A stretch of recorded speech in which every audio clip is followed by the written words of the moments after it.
So about our environment, I've been talking about the environment in general in the country and also in the globe on various aspects. Today is an opportunity to share my knowledge with some of you, so that whatever we have learned from our research, I am going to share with you all. With this, let me start my journey with you all. So, when we talk about the environment, see, our agenda is to ensure clean air, water, and environment to our next generation. So for that, when we manage the resources, we'll have the sustenance of resources with a minimal disasters. Professor, can I interrupt you for 1 minute, please? Sure, okay. Sure. I'm trying to do this, to save this, and I'm having one little bit of a difficulty. I'll just check something and then no problem. No, if you want, we can do one thing. I can ask Dr. Bharat to do the streaming on YouTube, so that you can share that on the YouTube also, in case you have not done that. Oh no, the other thing is, we also have to put it on our website, on the BAF website. So we normally save this, and before we started, I was talking to Pender, and he showed me how I could save it, but I'm not finding that. Oh, I see. Okay, fine. So I for a minute, I will probably take the control, and I will then put it together. I think that you have to just press the record button, I think. Yeah. But the point was, I wasn't able to find the record button, which is that 3 dots are there, no? In that 3 dots, it is there.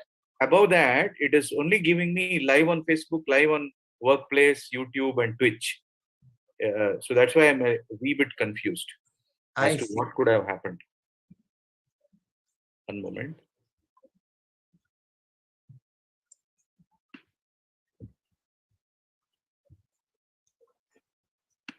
Oh, well, when you press on the 3 buttons, 3 dots, you get record on this computer, record to the cloud.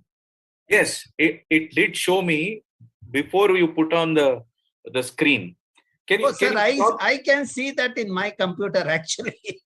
So let me do it this way. First, let me initiate the recording, and then you share your screen. Maybe that is what is preventing it. Oh, okay, fine. Then I will do that. Okay. Yeah. Yes, it is allowing me to do that. Okay. I also got the recording message. In progress. This meeting is being recorded. Can I yes, please. share now? You can start the presentation.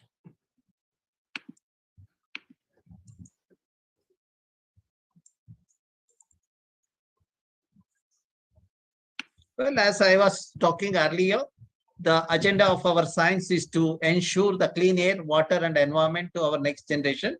That involves the sustenance of natural resources with a minimal disasters. And when that happens, there would be security, survival, and peace. Probably all of you are aware that what's happening in Kodagu and, in the coastal districts of Karnataka, the people are facing the severe crisis, mainly because of the mismanagement of the ecosystem. That is where, we need to understand that we need to be responsible in our decisions and ensure that ecosystem integrity is maintained. For that, we need a sensible citizens. Probably you will understand in the next slide what I mean by sensible citizens. These are the group of people who have the knowledge about environment, environmentally literate citizens. That is where, to enhance the environmental literacy in our system, I always I keep telling the government that we need to enhance have the environment education at all levels of our education, so that people will know more about the environment and ecosystem. Otherwise, that what has happened with the contemporary education model is only the digital addiction has happened. And I have seen most of many people have become masters of copy and paste than understanding than really having the skill in their the profession or in their life. Okay. So now with this, let me share with you how the nature functions. Our agenda, as I said, is sustainable development. If you plan properly, that is where, if you learn from nature is a good teacher for all of us. So that gives us an idea how we can manage the system. For example, simple food chain, what we look at it, probably the children's in the class, the 3rd or 4th standard would have learned this. There is a the plants produce the food which is eaten by the next level of organism. When you look at this carefully, you can also learn the principles of thermodynamics. The material and energy transfer happen from one level to the other level. And also, as it happens, there is a loss of energy. That is what we talk about, law of entropy. Then whatever is left in the system, you see, is getting converted into the elemental form by bacteria and fungi. They act as the bioengineers or efficient biodegraders. That's where when you look at nature, there is nothing called waste. Now, then where do you see the waste? You see the waste where more and more waste people are there who are dependent or who misuse the synthetic material, and they are creating the burden to the nature. Now, let us try to understand how we contribute to the waste in the system. For example, when you look at this, the people who use this, they probably are the more, friendly to the nature compared to this group of people who depend more on this kind of a thing, bottled water, the packaged food, etc. Every time when they consume that food, not only they are contributing to the generation of the plastic, they are also consuming the dioxin. As you all know, the dioxin is a carcinogen which introduces cancer. That means when we consume food in this plastic boxes and the water bottle, etc., naturally we are also paying price for the poor health in our system. So then when you look at the thing that today the plastic has got into the system so much, people have become so lazy. Even to get the food for the children, they get it packed in a polythene bag. Of course, the government of India has banned the polythene bag now, the single-use plastic, the last week. I hope that will be implemented in the country in the true spirit. Now, the problem with the wide use or misuse of plastic is that you see that it is getting into our the food chain through the animals. You see that the herbivores are consuming it, or you can see the many. And unfortunately, you see that even the country prime minister has to bring the awareness by cleaning the road, etc. These are all the things what we should have learned in our day-to-day, in our school days. We have not learned. And in the process, we have made our prime minister to get into the sweeping of the road to remove all the contaminants that are there in the road. So now let us try to look at the statistics about the plastics. If you look at the bottled water, you see that 26 billion liters of water is being bottled in the country. This is data about the 6 or 7 years back. Now, that amounts to about 28 billion plastic bottles in a year.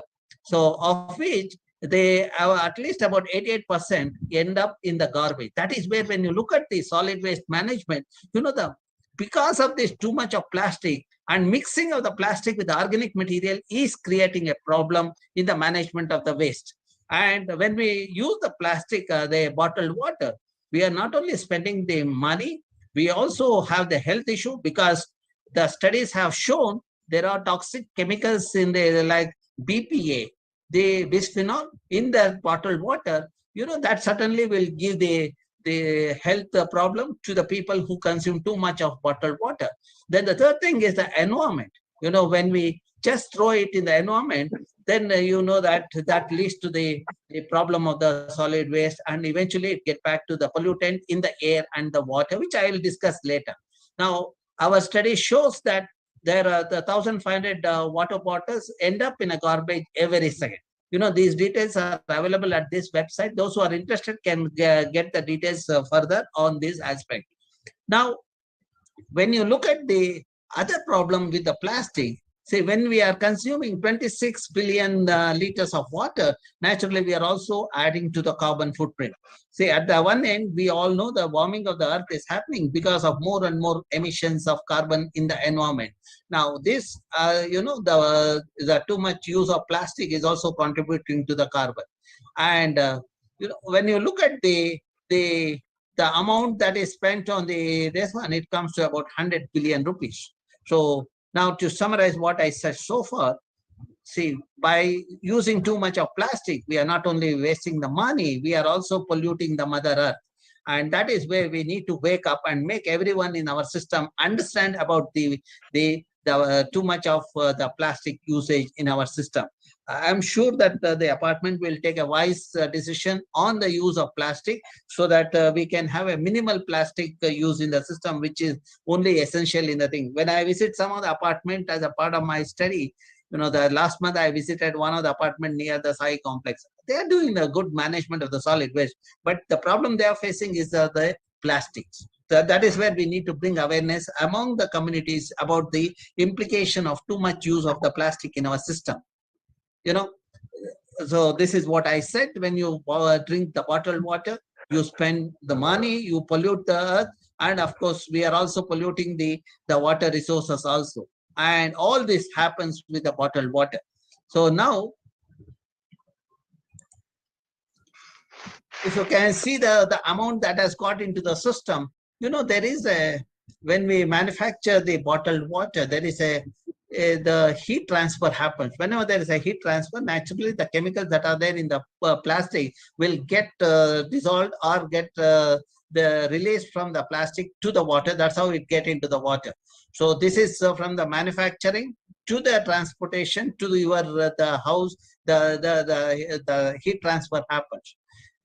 Plastics do not degrade.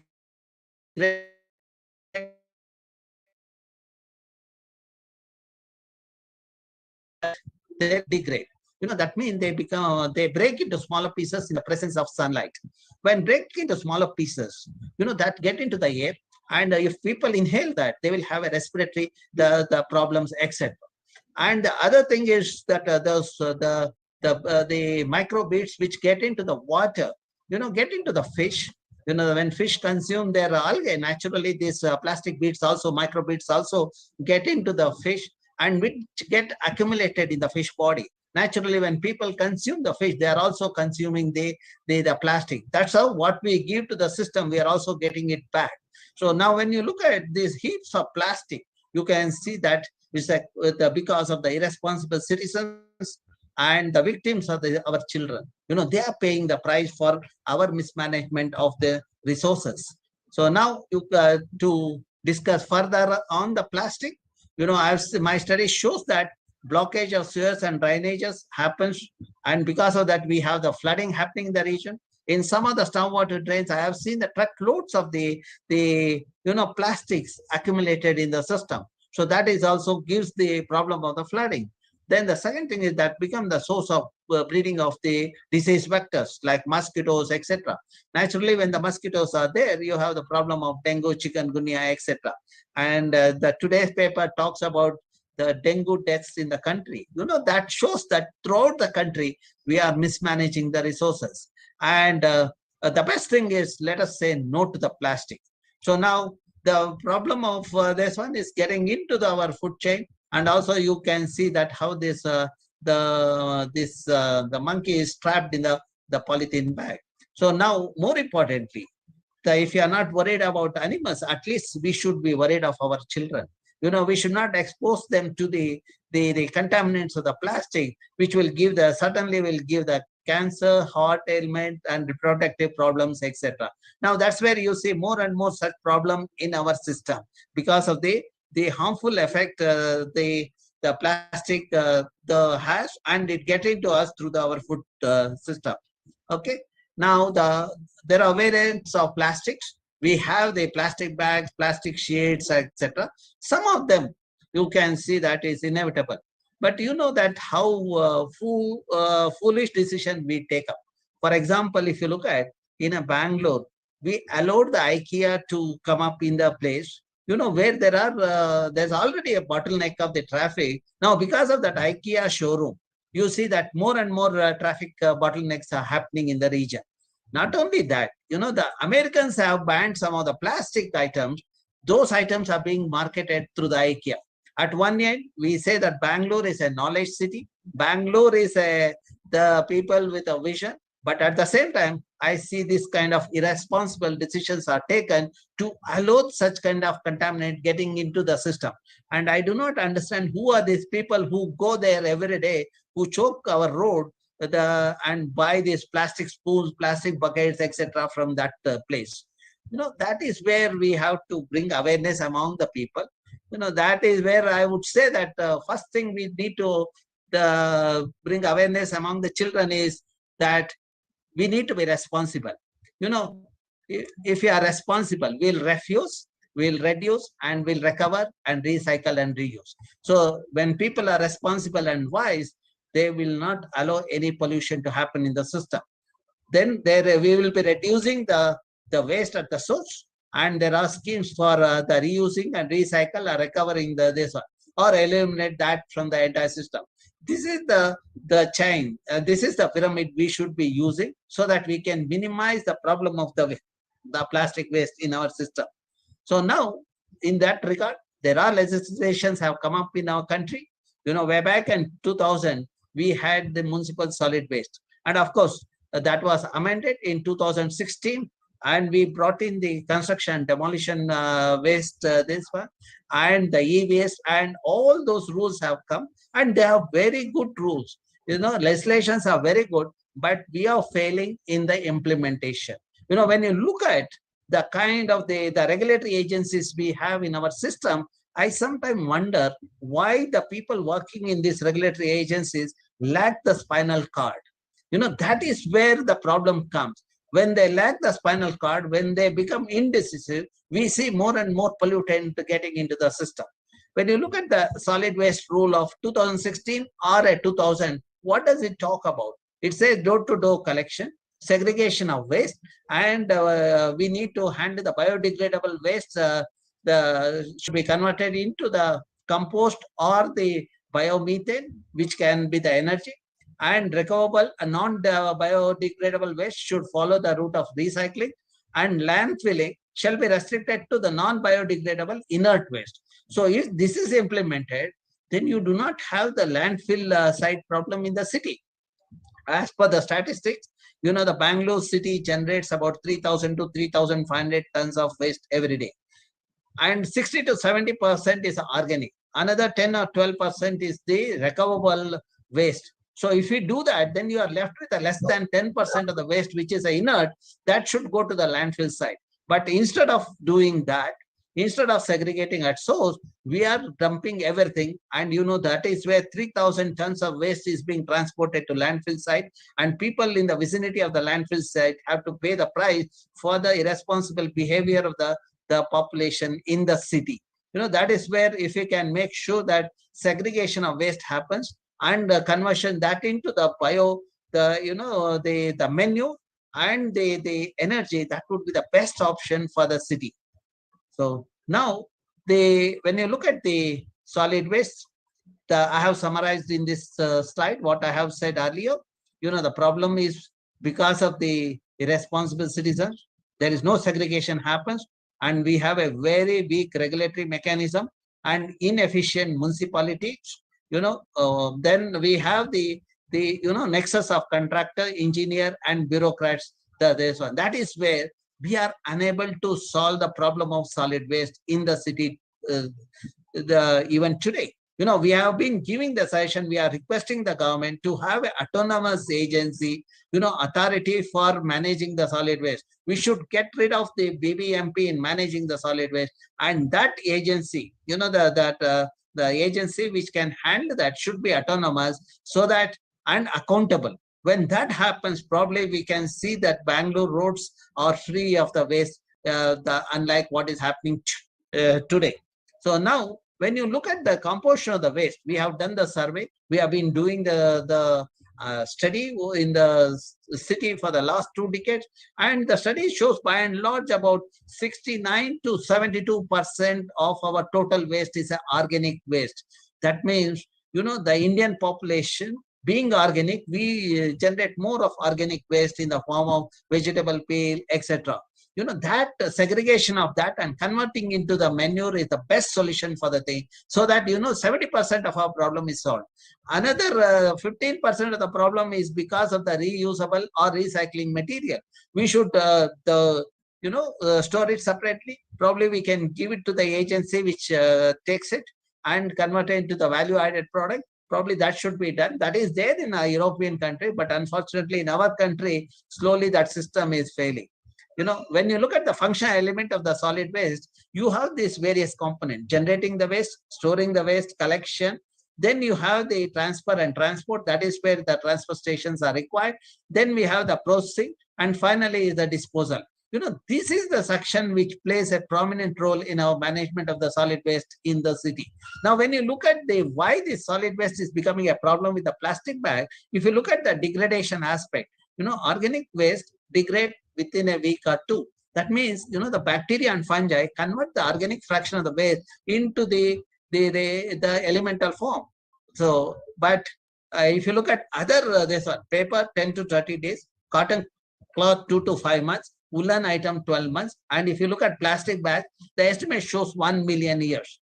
So that's where every time when we use this polythene bag or a plastic, we are contributing the waste to our next generation, not just for the next century, for the next the 100 centuries. Now, when you look at the management of the waste in the city, so if you see that door-to-door collection is implemented in some part, and as per the norm, the apartment are supposed to have their own the treatment the facility. I had worked in the environmental appraisal committee. When the approval is given to the builder to construct the building, the consent for establishment, this is one of the conditions that all the builders have accepted, and they said that they will handle the waste at the source itself. So that means each apartment complex will have the waste processing unit. So that is where the organic fraction get converted into the beneficial products.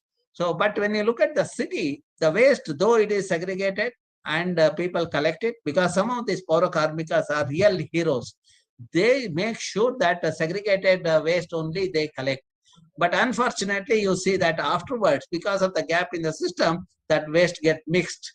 So that is where we have brought to the notice of the authorities how to minimize such kind of lapses in the system. Now, after collecting, our study shows that it is dumped in various places. The lakes which I work, all my lakes have the footprint of the solid waste. This is what happens in the system.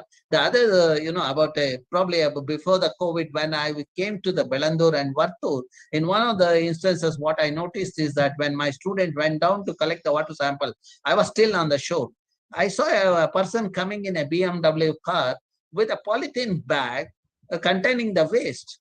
And that person just threw that plastic bag into the Bellandur lake and just tried to start her vehicle. Then immediately I called her and I asked her, "Madam, what is happening? Why are you doing it?" She said, "This is the location is meant for disposing the waste. Why are you standing here?" That shows that there is a gap in our system.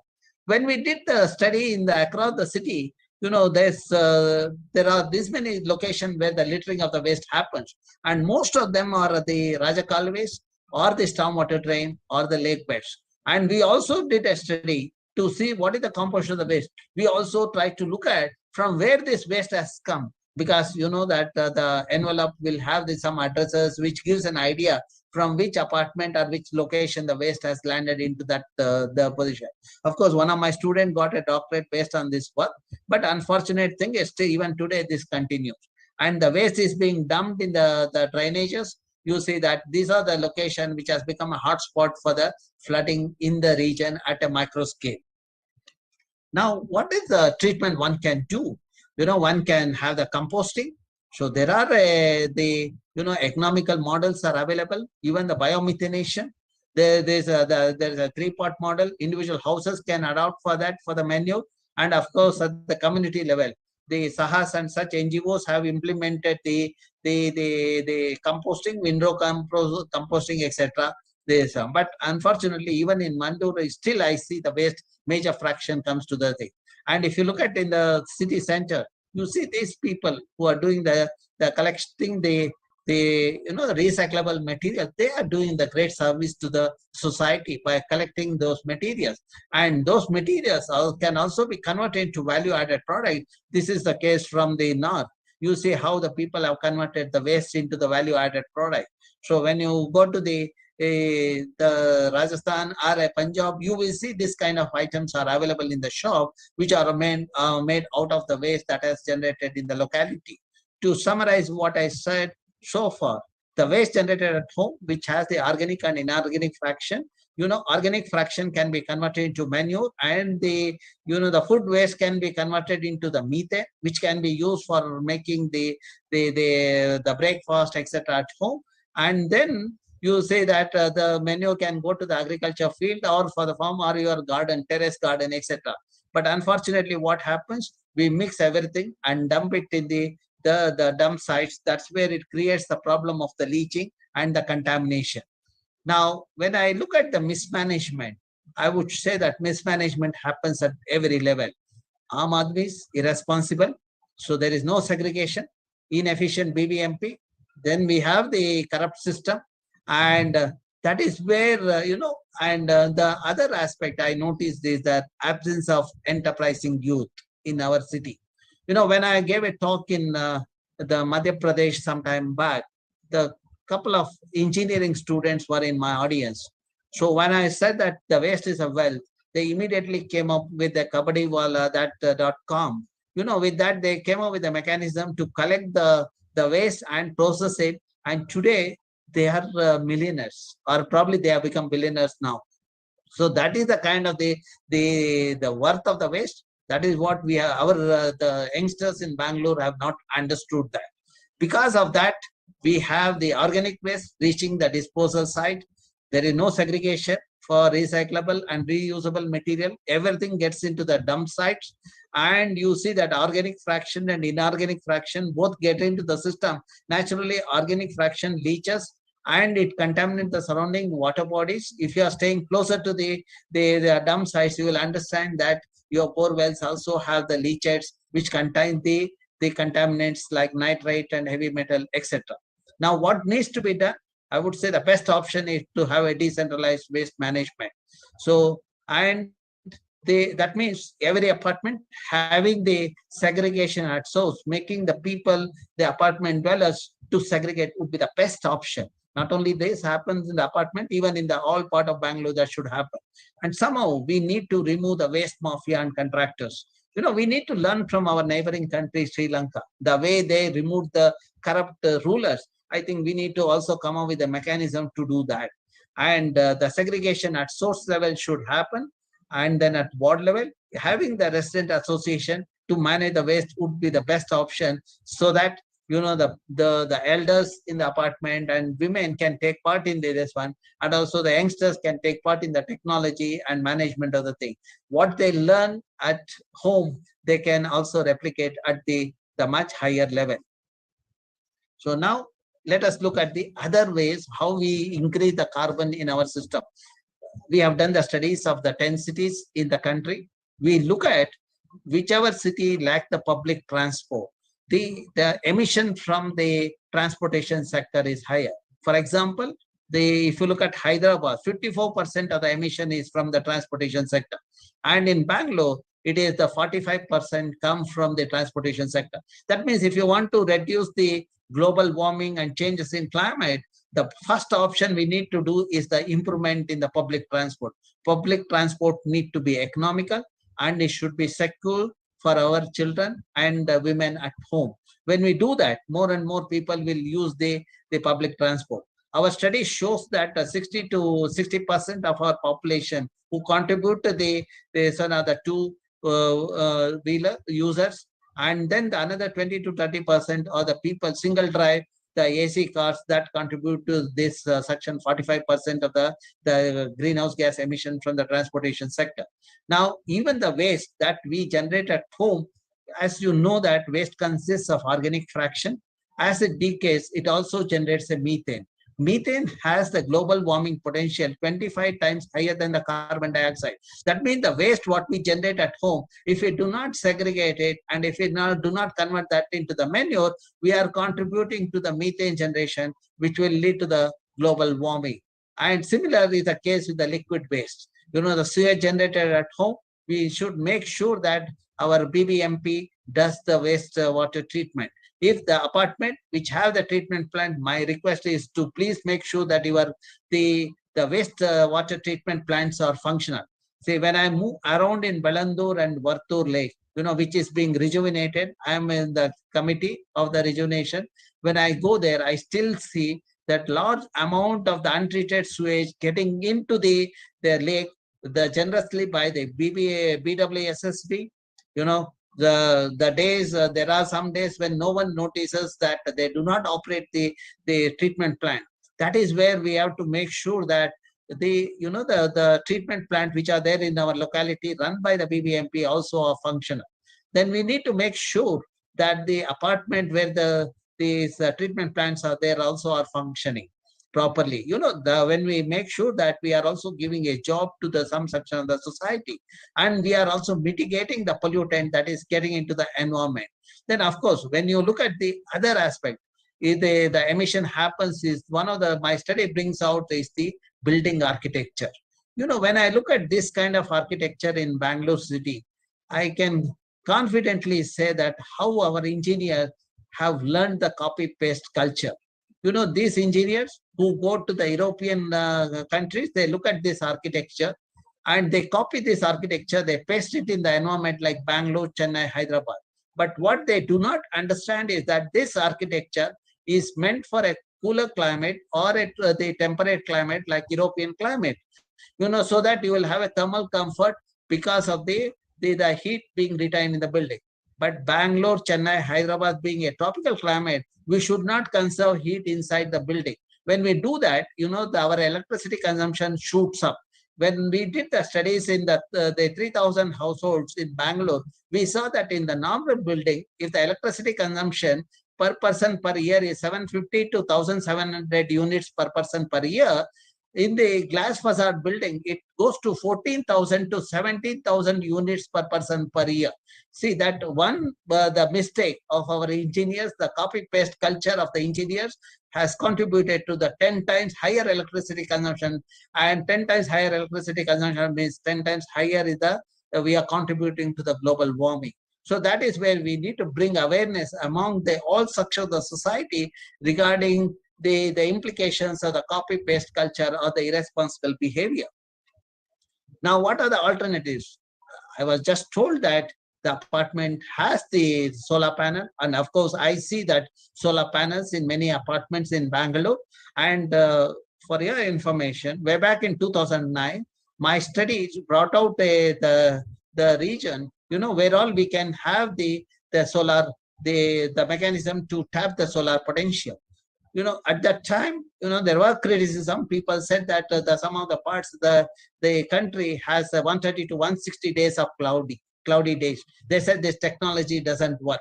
Then we did the study to prove that this works, and the proposal which I gave to the government was accepted, and that's how we have become slowly emerging as the leaders in the solar energy also. Now, when you look at the resources, we have abundant solar resources, the sufficient resources in most part of the year, except the 1 month, that is July. And we also looked at how much solar energy can be harvested. Now, when I did the rooftop harvesting in houses where 100 to 150 units of electricity is used per month, they need to have the approximate calculation is that 150 square feet, the rooftop is required, so that they can have the solar panel which will sufficient generate the electricity, and then the residences can use that electricity. These are the technologies that can be used. One is hot water. All of us take the bath every day. That is where if we switch over to the solar hot water, we are also bringing down the electricity consumption. Using the electricity to boil the water is a very inefficient operation. We should not use the clean energy to boil the water. So that is where the switching over to the hot water, the solar hot water is the best option in any locality in our country.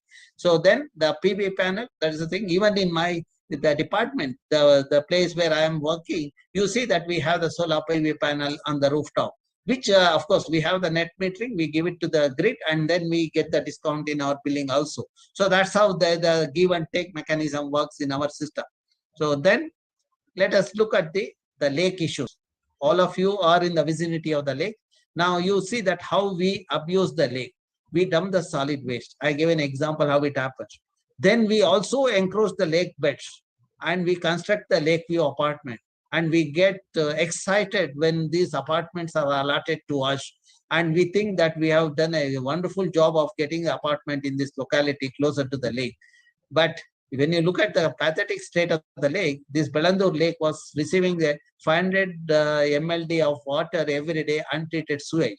And those who are away was sending it through the tankers. If you look at the midnight operation, some of the industries were sending this kind of tankers, which dump the industrial waste into the lake. See, when the lake is in a clean state, which was the condition in 90s, mid-90s. And today, if you look at, there is a profuse growth of macrophyte happens.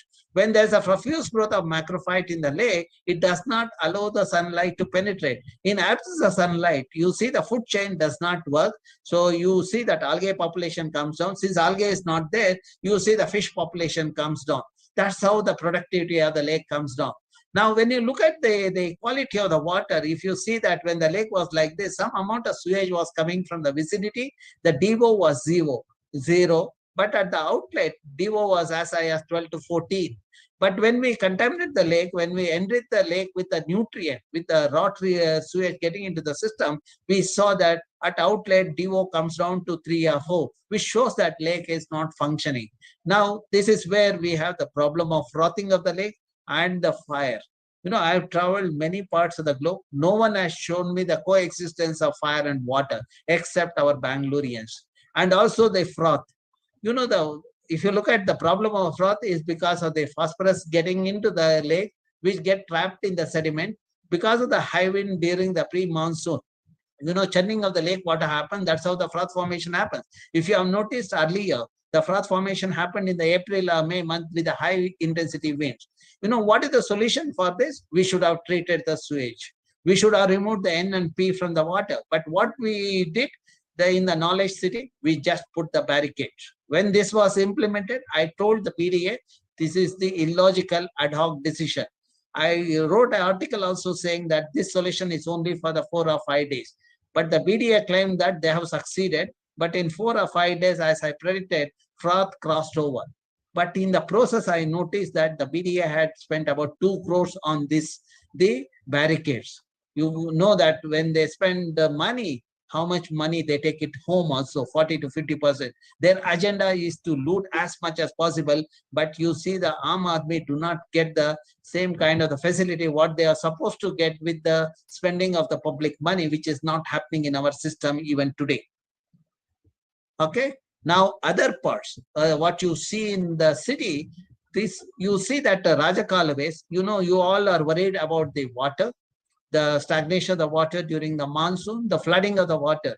If you look at the way our engineers of the city are choking our Rajakaluway or the stormwater drains, my study shows that Rajakaluways, if you look at the historical map, which were about 60 to 80 meter, our engineers have converted that into the concrete drains and the width of 18 meter or 20 meter. 80 meter width, they have reduced it to 20 meter. They do not understand. Our elders have created this stormwater drain depending on the amount of the water generated in the locality to carry that water or to transfer that water from one locality to the other.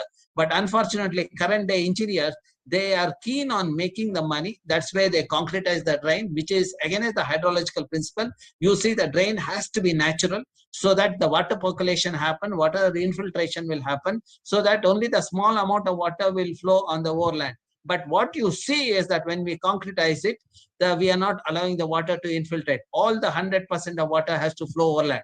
Not only that, we are also narrowing it. That's why places like Koramangala and all are prone to the flood, is because of this, the corrupt design adopted by the BBMP to help the people who are in this locality, the building and other fellows who reside in this locality. And if you look at any lake, between 2 lakes, the region is supposed to be the wetland. That has to be conserved. But unfortunately, we are even concretizing that region. See, our study shows that, the lake, the fish is being used, consumed by the people, and people grow the vegetable in the downstream of the lake, in Ramgondnalli, Siddhapura, Fartur Lake, etc. And we collected those vegetables, then the fish sample, and also the milk sample, because the livestock in that region are fed with the green plant that grows in the lake. So then when we analyze this, all these samples had the heavy metal. You see that that's how the heavy metal that is, indiscriminately disposed by the industries are getting into our food chain and getting into our food plates. That is where the kidney failures and cancers are increasing in the city. The data what I have, which shows the kidney failure, which was 1 in 1 lakh 12 years back, today it is 1 in 5,000. That's where you see more and more dialysis units in the hospitals are coming up. Our politician takes a the pride in inaugurating the dialysis unit in a hospital in their locality. But in the process, they do not understand. They are also exhibiting that their locality they have become an unhealthy locality because of the poor management of the natural resources or the pollution getting into the system. See, this is what we need to understand. The food what we take, if it is contaminated, we are going to pay the price. See, when I visit some of the schools in Vattur, in one of the school, KK English High School, I saw the LKG kid, the girl child, her one kidney has failed. In the same school, 8th standard, the girl child, 2 kidneys have failed. Both the kidneys have failed. When I look at it, their parents earn only 15,000 rupees a month. But for a dialysis of a child every week, twice, it requires about 1,500 to 2,000 per dialysis. That means per month, the child requires 16,000 rupees. Child has to pay this price because of we polluting the environment. And that is where the children have become vulnerable to the system. Now when I look at their parents earn only 15,000 rupees. They have to decide whether to take care of the child or whether to run their families. So this is the dilemma the people are facing. Only when people are in that category, when they face this kind of crisis, they will understand. Even in my institute, about 3 months back, one of my colleagues passed away because of the kidney failure. So that means irrespective of where we are, we have to be cautious about the pollutant that is getting into our food chain because of the indiscriminate disposal of the solid and liquid waste generated in the household as well as the industry. No, we are paying the heavy price. Before it is too late, let us wake up. Okay. Now, that's what the World Health Organization talked about it. When we talk about health, it's not merely an absence of disease, but also a state of well-being. Not only physical, but also mental, emotional, sociological, and spiritual. So to put it in a simpler words, what I said so far, we are paying heavy price in Bangalore because of the unplanned urbanization. We are losing the ecosystem and the pollutant are getting into the system. So some other solution is we need to improve the public transport, which has to be cost effective and secure.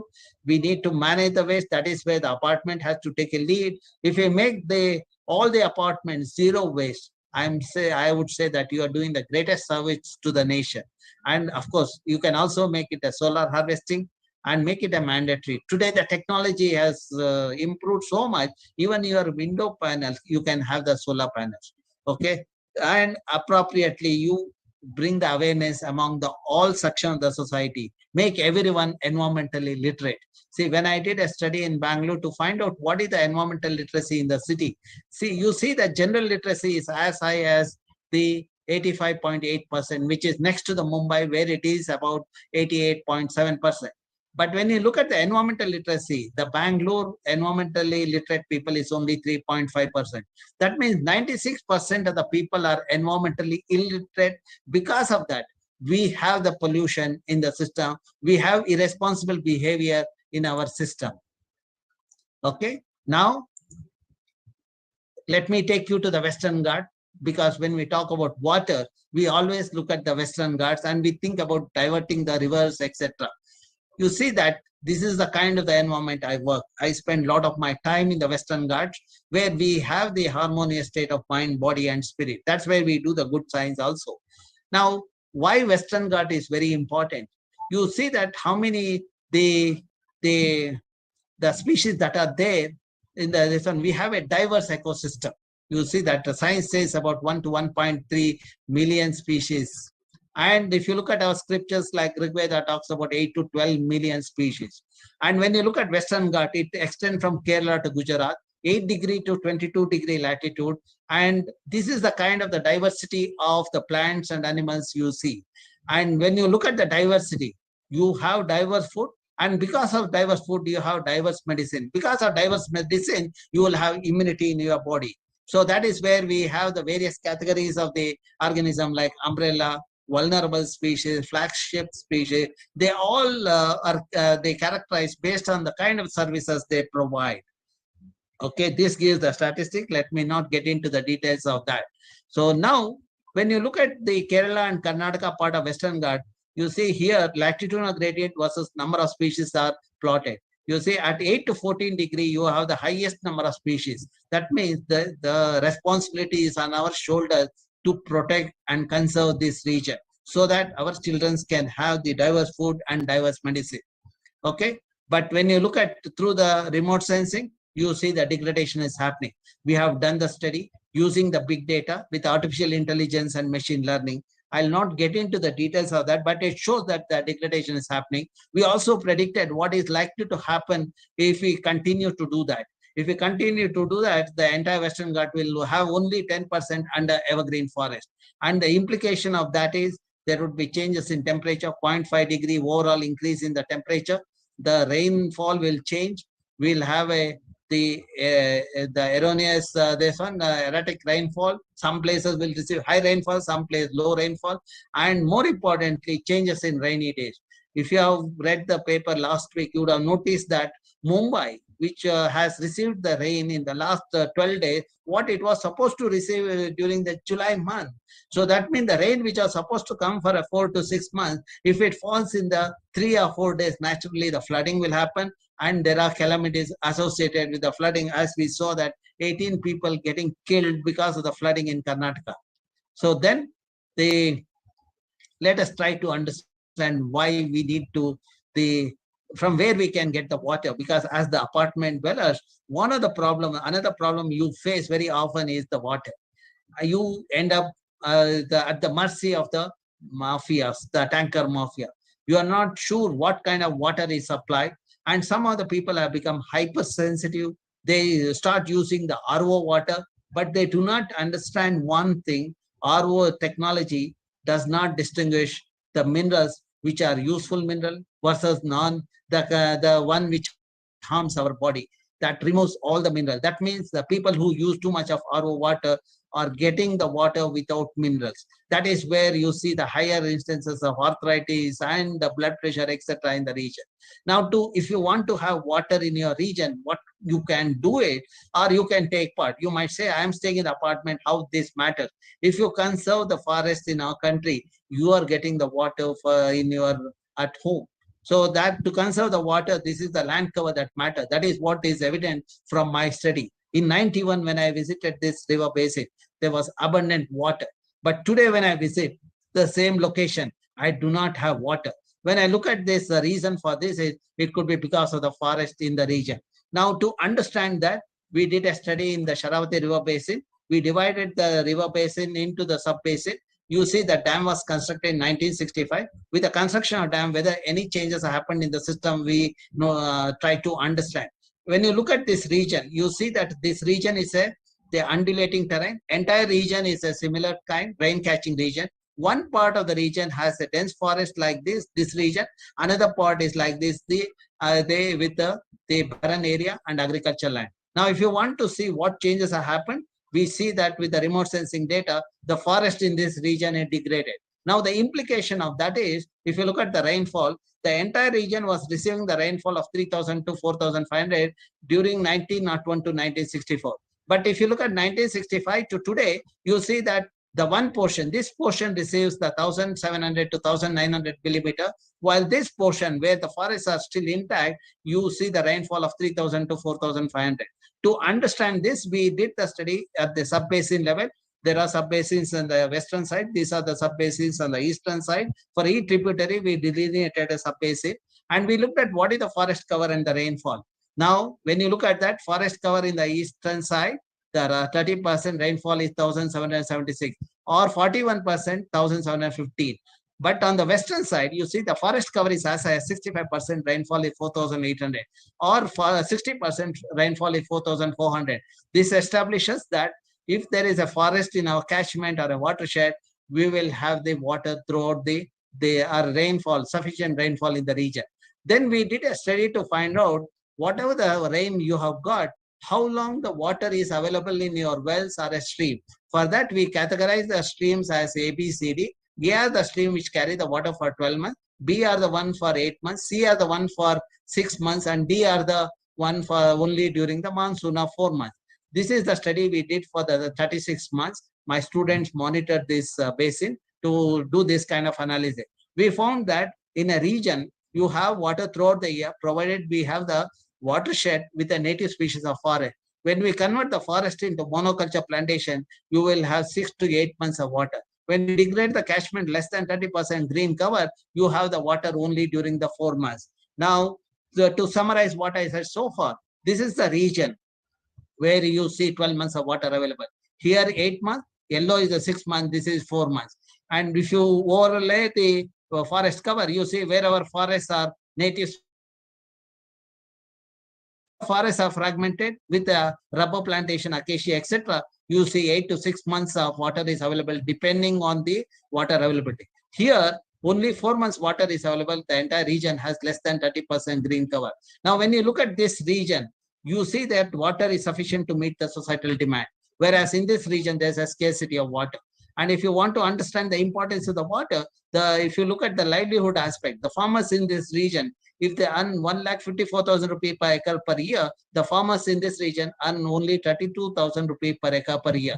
Now, the reason for this is farmers in this region, since the water is available throughout the year, they can grow cash crop or a multiple crop, while the farmers in this region can grow only one crop. Another interesting fact is that since this is a native, diverse species forests are there in the region, the pollinators are higher in number, they are diverse. The pollinators like bees and butterflies, etc. So because of that, pollination is efficient. When the pollination is efficient, your yield in the crop becomes higher. See, in this region for paddy, for example, if they get 14 to 16 quintal per acre, in this region, the farmers get only 4 to 6 quintal per acre. So that now you see that wherever forests are there, there is a development. People have got the water. People are well off. Only when looters go to the region, in the name of development, they convert that forest into their rubber plantation. They develop, but they will deprive the local people their right to live. This is the kind of the thing is happening in our country. See, whenever people talk about increasing GDP at the cost of forest, I always question them. The development at what cost? If it's going to deprive water to our children, I would say we will not agree to such development. This is the work we published in Current Science. Those who are interested can go through this publication. Okay. Now you might ask, what will happen if the water crisis? See, you see that this gives the distribution of animals, like sloth bear, tiger, etc. They are there where water is available 12 months. Only two-legged animals is there in the region where water is not there. We found that these two species of fish, which has a medicinal property, which is used for the curing the respiratory diseases. I thought that if I bring this to my lab in Bangalore, if I culture it, I will get the same medicinal property, but that was not true. The medicinal property of the fish was lost or degraded. So that is where means the fish, if I have to have medicine, I should make sure it occurs in a region, its habitat. Then only it can ensure the medicine. For that, stream should have water throughout the year because the fish can live only with the water. So for that, the surrounding area, watershed area should have the forests of native species. That means this fish tells us if the forest is protected and conserved, they'll also give medicine to us. So now let us try to understand if water is not there on the earth, what will happen? I would say that no humans will survive, but the organism like frogs will survive. The frogs has 2 stages in their life cycle. When they fertilize the egg, the young ones come out, the juvenile stage, the tadpole stage, which is in the water. Next stage is the adult stage, which is on the land. That because of that, the frogs are known as the amphibian because they can live in water in the first stage and on the land later stage. So now if the water is not there, what will happen? Let us try to understand with an example of this particular species, Philatus leucorinus. We saw that after fertilization, the egg, the younger one didn't, we saw that tadpole stage was not there. On the 14th day, we saw the adults emerging out of this fertilized egg. That means these animals have learned how to get adapted to a situation when there is a water scarcity in the region. That means we animals have learned, but humans have not learned, and humans are going to pay the heavy price with the scarcity of water or the acute shortage of water on the earth. Okay, now considering that our elders have protected the patch of forest in the name of sacred groves or the cons, when you visit the Kerala or the Karnataka part of Western Ghat, you see this kind of the Devarakadus or the sacred groves in the region. These are the kinds of species you see that. You get the nutmeg and such medicinally important species also, and the plant that grow in that region, they have got adapted to the marshy conditions also. Now, if there is no water, what will happen? Let us learn from the history. See, the Easter Island, the fools like our Bangalore, they expanded the island thinking that land is available, people can stay. But they realized that island people have to vacate because of the scarcity of water. Or if you look at the last leg of the Vijayanagara kingdom failed because of the water scarcity. Now that is what we need to learn. We should not make our water resources go the acute. That is where we need to manage the system to ensure that water scarcity doesn't happen to our children. Now, with the flooding in the region, you see that these are the kinds of problem people in the coast, etc. So this is in the northern Karnataka. This is in the Uttar Kannada district or the Karwar district. You see that. Then how we can conserve the water? You know, there are simple things. Probably the residents in the apartment, the children can adopt this. They are also this. And my simple solution is, if they take the healthy food, they are conserving the water. So my suggestion is, you know, that also improve the water use efficiency, is to have pulses in their food, which helps in the weight management. It helps in optimal brain functioning, good source of vitamins, and also it controls diabetes and lower the blood pressure. To give a proof of this, one of my colleagues who was head of the place, you know, he had the diabetes and sugar, diabetes and the blood pressure.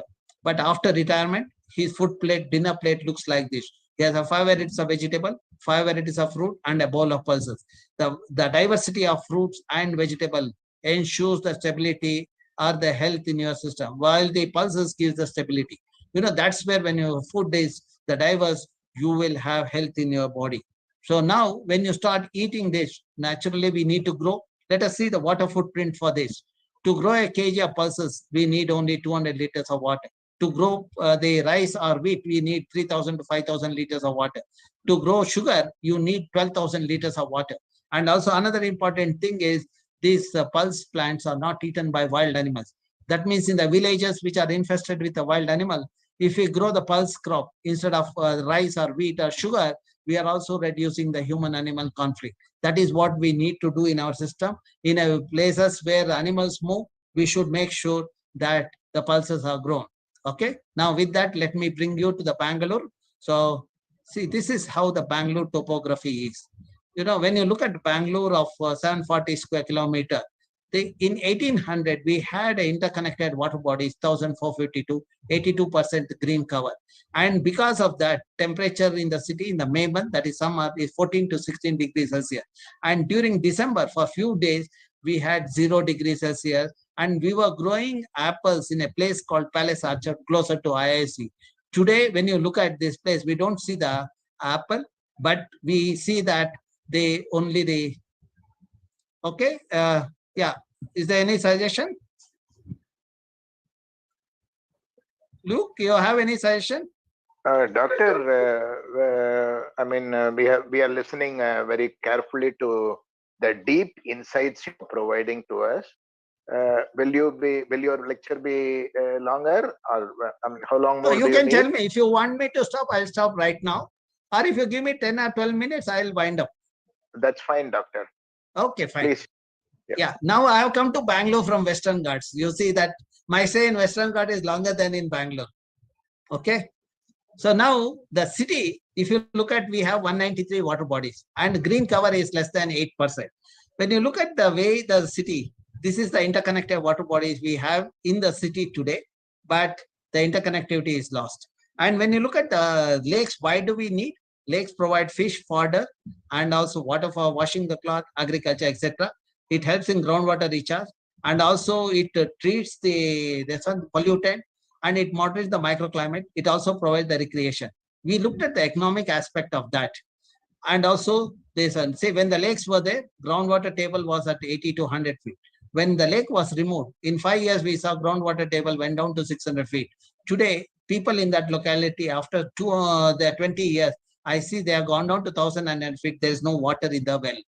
Okay. Now, the worth of the lake, if you want to see that, when the lake was in good shape, you know that it gives a goods worth 10,500 rupees per day per hectare. When you pollute the lake, the worth come down to 20 rupees per day per hectare. Not only that, our study shows that people spend on an average about 30,000 rupees per year on repellent and other medicines related to the mosquito, the related diseases. Okay.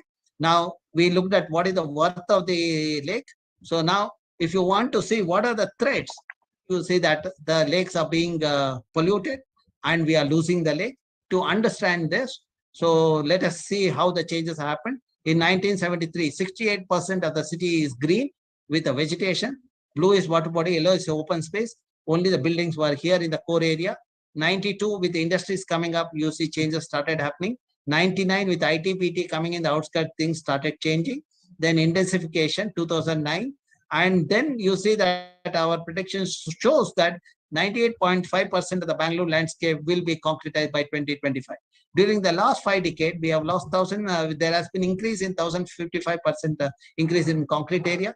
We have lost 88% vegetation and 79% of the water bodies. You see that when you look at number of trees, we have for every 7%, 1 tree. For a city of population of 9.5 stable population, we have 1.5 million trees. And what should have been there? It should have been 7 to 8 trees. Okay. Then when you look at the water bodies, you see these are the red ones are the one we have lost. 79% we have lost. Implication of losing this natural the entities, the ecosystem.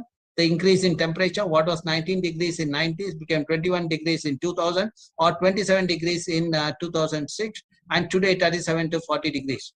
To understand the services provided by the water bodies, if you move from the center of the city, you see that wherever lakes are there, wherever parks are there, temperature is 2 degrees lower.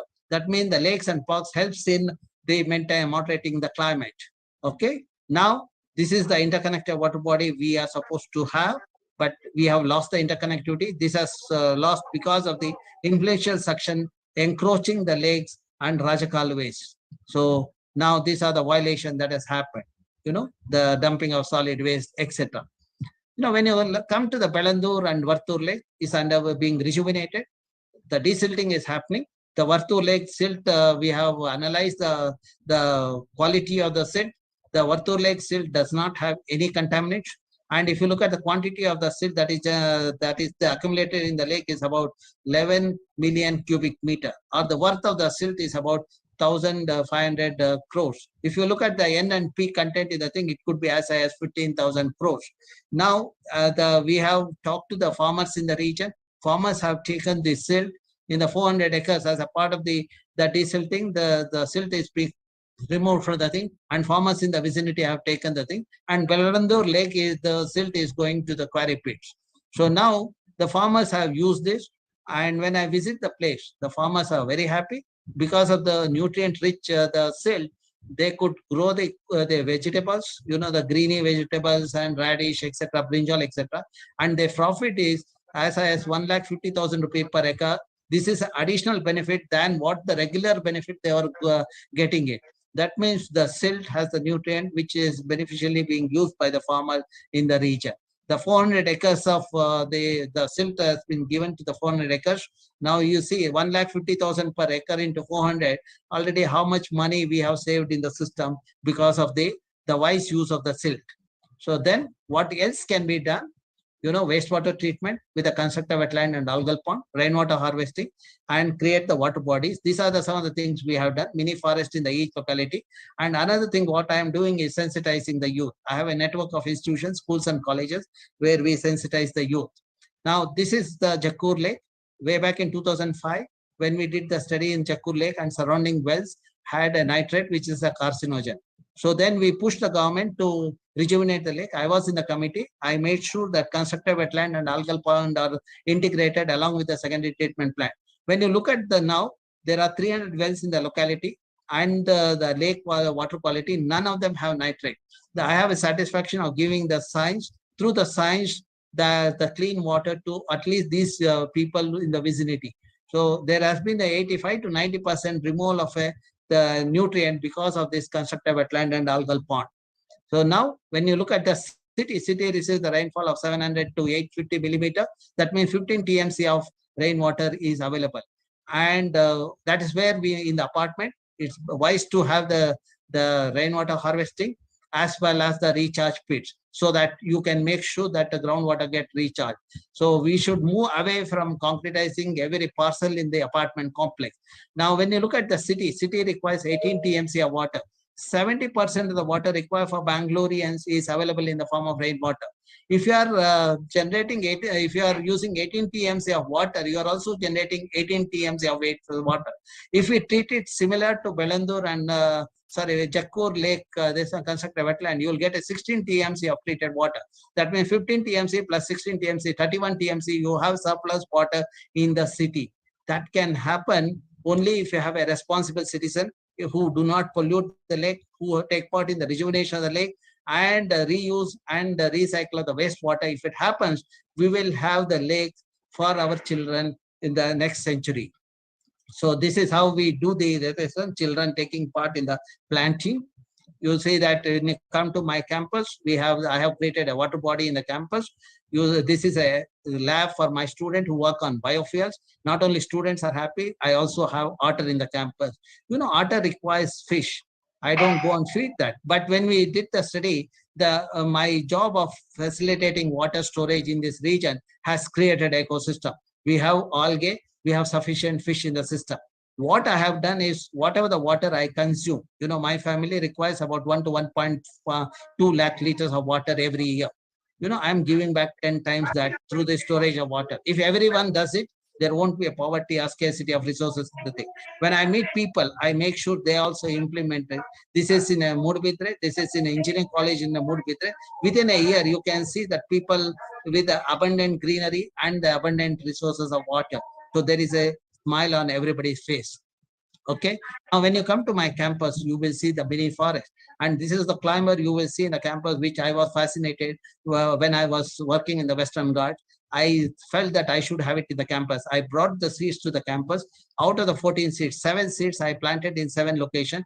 Out of 7 locations, in only 1 location it has survived. That is next to this building where I have been working for the last 2 decades. That means even the plants know who will take care.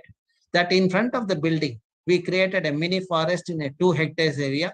The 49 native species were planted, 500 sapling way back in 90s when I was a student, and in a region which is infested with Parthenium. And today, when you come and see, you get a feel of the rainforest.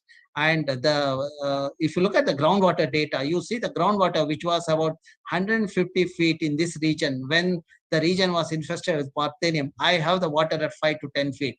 That means not just the complicated models, even the simple model of creating a mini forest shows that I can have water in the region and also linkage between the water and vegetation. When that is there, you will see the abundant diversity of fauna also, like slender lories and varieties of snakes in this region. So then these are the Know Your Ecosystem, where we have a network institution where we do the orientation program for the school children. And also I offer a course called Environmental Management at the Municipal Solid Waste during September to December. Now the advertisement is on the online. So this is for the industry people working in industries and universities and institutions. This is the 19th session I have conducted. The 20th session we have announced now. That's how we do the capacity building at all levels. So now we also organize a symposium, popularly known as Lake Symposium, once in 2 years. When you look at this international event, it is the forum wherein all the stakeholders take part. You can see the public taking part, the politician, the international expert, national expert, and more importantly, 40% of my audience are the school and college students. When they take part, the capacity building happens. And also on the last day, they also do the presentation. That's how the knowledge sharing happens. This is the kind of the experiment children do. This is the school from KK High School in Vartur. They did the catchment mapping, water quality, etc. You see the children who are working way back in 98 and 2000. Because of their work, today the rejuvenation is happening in the region of Bellandur and Vartur. See, the children also did the carbon sequestration potential in the trees in the region. So now if those who are interested can get more of my talk available in various languages at the YouTube. And these are the portal where my publications are available. So you can write to me at this email ID. When you look at my research portal, it gives the details of all the event, including the publications, what we have published. In the Bangalore, we have also, in the Karnataka, we have created the water testing labs in various institutions, because I noticed some of the rural schools do not have the capability of the water testing. My agenda is, when I equip the child today, that child become a responsible child, so that there won't be any pollution of the water or contamination in the water and air. So this is our glimpse of the solar work. And my vision is, the country has 65% youth. We have abundant solar energy, which is being converted into electricity. If we, through the algae, we can have the liquid fuel. So if we harvest that, we can make the country the sustainable development with the developed country. Okay. So these are the details. And the youth are responsible for doing this science. When they do a good job, the society also will have smile. Thank you very much. Mr. Luke, I have completed. Thank you, Doctor. This has been a wonderful session for nearly an hour and a half. I have felt that I was in a classroom in IISc listening to you. Oh, well, I took only 72 minutes, not Okay. 1.5 hours. Okay. Okay, 72 minutes. So in 72 minutes, I felt you have covered a very large space of the subject, providing us deep insights into misuse of plastics, into Western Ghats ecology, into our lakes and whatnot. Thank you very much, Doctor. This has been a very stimulating talk. I am sure many of us who are listening to you now, as well as those who would listen to your recording, will understand the importance of preserving our ecology, conserving our ecology, and creating a better environment for us that used to exist in time immemorial, long back, long back. Thank you very much, Doctor. Thank you. We appreciate the time. We appreciate the time you gave us. I really feel I am very lucky to have been able to get your time. I know how difficult it is to get your time. You are a very busy person. Thank you very much. Okay, thank you. Pradeep, would you like to say anything? No, any questions you can take, no, sir.